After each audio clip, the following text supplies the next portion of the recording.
उद्धव ठाकरे ने मुख्यमंत्री एकनाथ शिंदे और डिप्टी सीएम देवेंद्र फडणवीस को ट्वीट कर बधाई दी।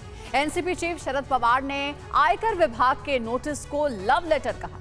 पार्टी बचाने के लिए नेशनल कॉन्फ्रेंस नेता उमर अब्दुल्ला ने उद्धव ठाकरे को नसीहत दी है।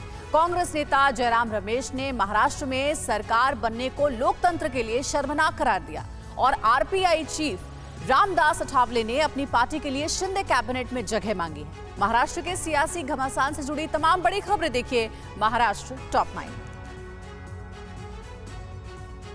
महाराष्ट्र के पूर्व सीएम उद्धव ठाकरे ने नए मुख्यमंत्री एकनाथ शिंदे और डिप्टी सीएम देवेंद्र फडणवीस को ट्वीट कर बधाई दी है। उन्होंने कहा कि मैं सीएम एकनाथ शिंदे और डिप्टी सीएम देवेंद्र फडणवीस को बधाई देता हूं और आशा करता हूं कि आप दोनों के माध्यम से महाराष्ट्र में अच्छे काम हो और महाराष्ट्र तरक्की की नई ऊंचाइयां छुए।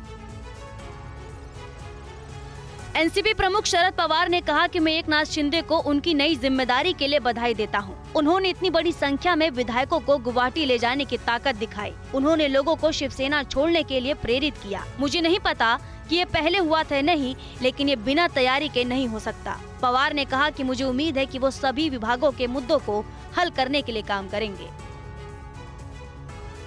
महाराष्ट्र में एनडीए सरकार जाते ही एनसीपी प्रमुख शरद पवार को आयकर विभाग की ओर से नोटिस भेजा गया है। ये नोटिस पुराने चुनावी हलफनामों को लेकर पवार ने इसे लेकर केंद्रीय एजेंसियों के कथित दुरुपयोग का आरोप लगाते हुए दावा किया है कि उन्होंने 2004, 2009, 2014, 2020 में अपने चुनावी हलफनामों के संबंध में आयकर विभाग से प्रेम पत्र प्राप्त हुए हैं। एनसीपी के प्रमुख प्रवक्ता महेश भारत तापसे ने ट्वीट कर इस बारे में जानकारी दी है।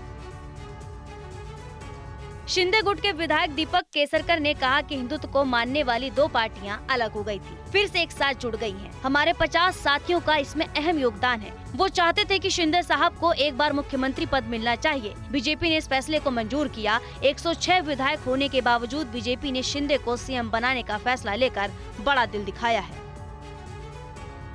जम्मू कश्मीर के पूर्व सीएम और नेशनल कॉन्फ्रेंस नेता उमर अब्दुल्ला ने शिवसेना प्रमुख उद्धव ठाकरे को ट्वीट कर नसीहत दी है। उन्होंने लिखा है कि अगला संघर्ष शिवसेना के चुनाव चिन्ह को लेकर होगा। अगर चुनाव आयोग शिवसेना के धनुष बाण को एकनाथ शिंदे गुट को दे देता है तो उद्धव के लिए हाथ और पैर बांधकर केटू पहाड़ चढ़ने जितना कठिन हो जाएगा। कांग्रेस ने महाराष्ट्र के राजनीतिक घटनाक्रम को लेकर गुरुवार को बीजेपी पर तीखा प्रहार किया। महाराष्ट्र की नई सरकार पर कांग्रेस नेता और प्रवक्ता पवन खेड़ा ने तंज किया और ट्वीट पर फोटो शेयर कर लिखा है कि महाराष्ट्र में एकनाथ शिंदे और देवेंद्र फडणवीस के साथ आने से राज्य को ईडी सरकार मिल गई है। इससे बीजेपी को और फायदा होगा। महाराष्ट्र में नई सरकार के गठन पर कांग्रेस ने निशाना साधा। पार्टी नेता जयराम रमेश ने कहा कि महाराष्ट्र में जो हुआ वो भारत जैसे लोकतंत्र के लिए शर्मनाक है। मोदी शाह की अगुवाई में बीजेपी किसी भी कीमत पर सत्ता हासिल करना चाहती है। वे चाहते हैं कि या तो सत्ता उनके पास हो या कुर्सी की डोर उनके हाथों में हो।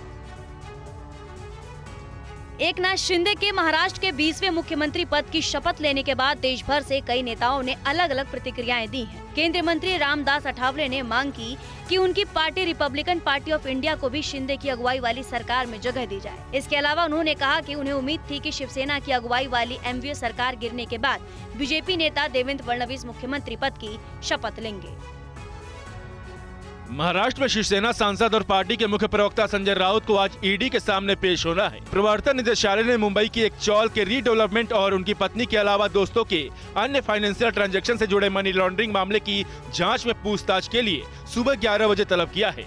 ईडी ने उन्हें पीएमएल एक्ट के तहत अपना बयान दर्ज कराने के लिए कहा है।